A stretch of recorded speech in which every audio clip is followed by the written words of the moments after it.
Lars Phillips here. I am here with the co-host of Upper Left Tech, Dave Welty. Dave, thank you for joining us. Lars, thank you so much. It's always good to be a guest on the podcast that you co-host. On essentially your own podcast, right? No, exactly. It might be fun. I love it.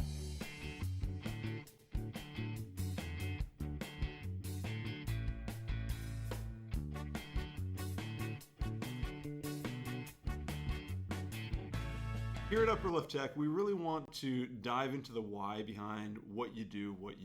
And Dave, you're obviously the managing director at Avier Wealth Advisors. You are lucky enough to work with folks in the Upper Left Tech community. And really, we want to dive into, we thought, first podcast guest, let's just make it you. We can learn a little bit more about your backstory and why you do what you do. And so, Dave, give us just the very quick background on who is Dave Welty and what led you to where you are today. You know, Lars, real quickly, again, Managing Director, Avier Wealth Advisors, fortunate enough to wake up every single day surrounded by a team of great people that happens to work within the tech community. Are we software engineers? No. We help software engineers, folks within the tech community, make better decisions each and every day. And through that, we've become very well connected within this tech community. Absolutely. And when starting this podcast, I know that we had talked a lot about wanting to dive into the deeper meaning behind the work that not only you do, but folks up and down the I-5 corridor. What is it that really drives them and what is it that they're passionate about? And so, Dave, I'm curious, what are some of the things that really drive you? What makes you wake up every day and say, I'm excited about this day? You know, Lars, it's one of these things that's changed over time. We're extraordinarily fortunate here at Avier. We work with about 500 families from within the tech community, significant amount of assets. And I would say up until recently, Lars, it was somewhat of a transactional relationship with people. And something happened in my life in the last few years that has made me think more than transactional. Mm-hmm. In other words, is there a deeper meaning to this thing we call financial planning? And for me, I think I've found that. Yeah, and go on. Tell me a little bit more about that story. I know that we talked briefly about it ahead of time, but there's been one or two specific events that has changed the way that you've looked at things. Yeah, I think, Lars, each and every one of us has certain things in life that we're passionate about. As you know, I'm married, 2 wonderful children, great wife. I'm passionate about my family. I'm passionate about the work that we do here with our colleagues. And with our clients. But the other thing that I have become very passionate about is, quite frankly, our environment. And what is this world going to look like in 5 years and 10 years and 20 and 30 years down the road? And one of the things that I love to do in my spare time is I love to fly fish, but not up the road on Snoqualmie Pass or out on the Olympic Peninsula. I like to travel the world and get away for a week or 2 weeks at a time and explore other parts of the world, all the while getting to do this thing that I love called fly fishing. Yeah. And over the last 25 years, I've been fortunate enough to be able to go up into an area called the Goodnews Bay, fly from Seattle to Anchorage about 400 miles west of Bethel, rent a couple float planes, go into the backcountry of Alaska and float some pretty crazy wild rivers that flow down to the Goodnews Bay, then ultimately end up in a village called the Goodnews Village, which is a village of Native Alaskans, about 400 people. There's no roads in, there's no roads out. You get in by wheel plane on a gravel run strip and or a big boat. And when was the first time that you went to Alaska to fish? About 25 years ago. 25 years, and you've seen some changes since then. Yeah. So the folks in Goodnews Village they live essentially free of the world for the most part. 25 years ago when I'd go up there, they would fish in the summer, they would harvest fish, they would live on that.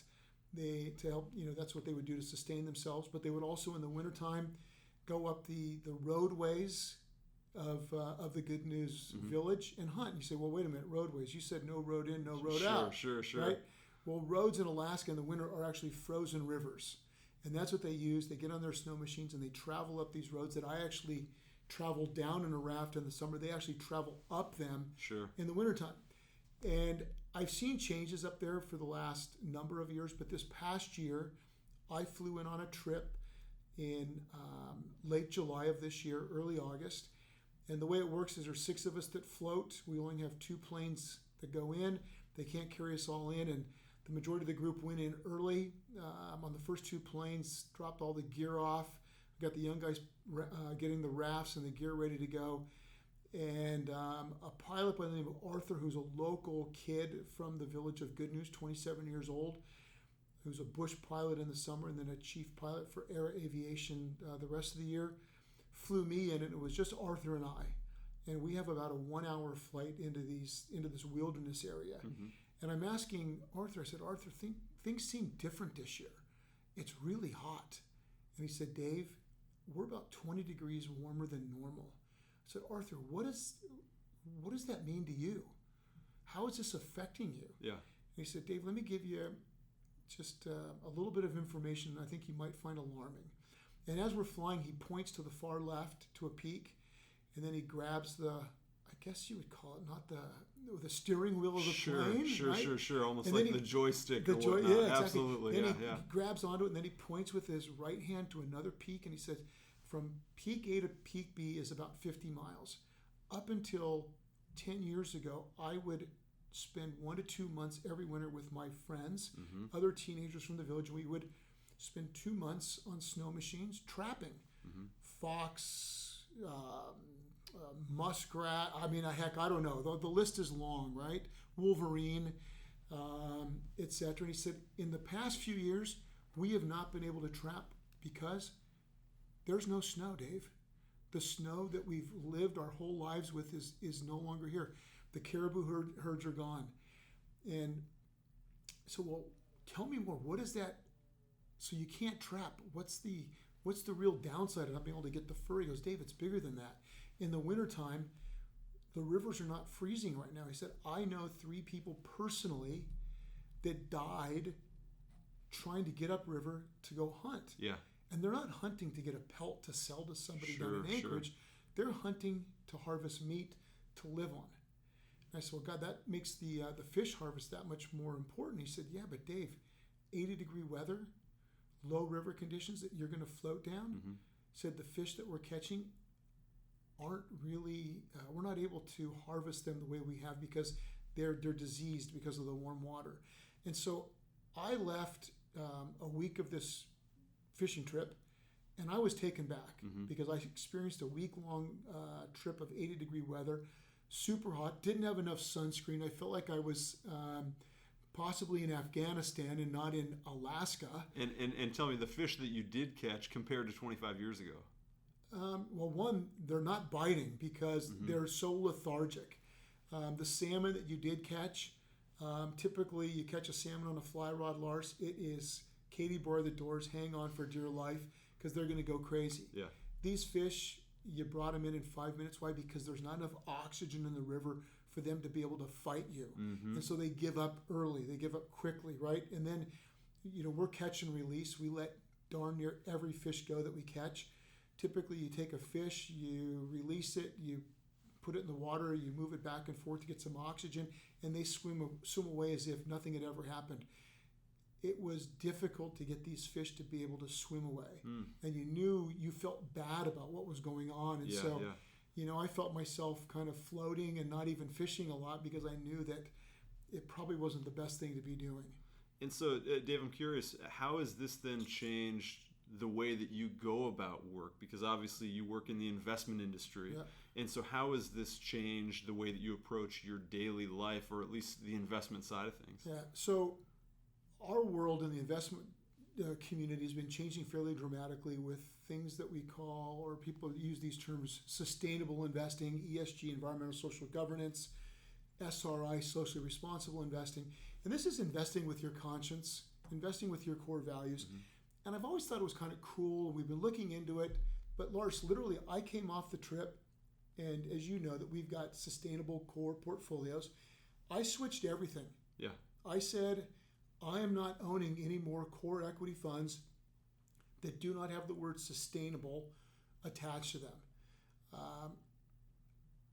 This is going to be a platform for Dave Welty. Okay? I was just talking to somebody in the back. We're going to be doing another client function here coming up in the spring.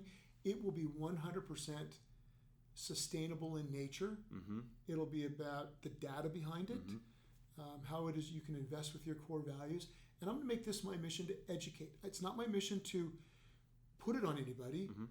It's to say, here's what's out there, here's what's available, and if this is important to you, here's a way to get maybe a little closer to your core values, so that when you go to bed at night, you know that you're investing with your heart, with your soul, and with your conscience. And it's interesting you bring up Alaska.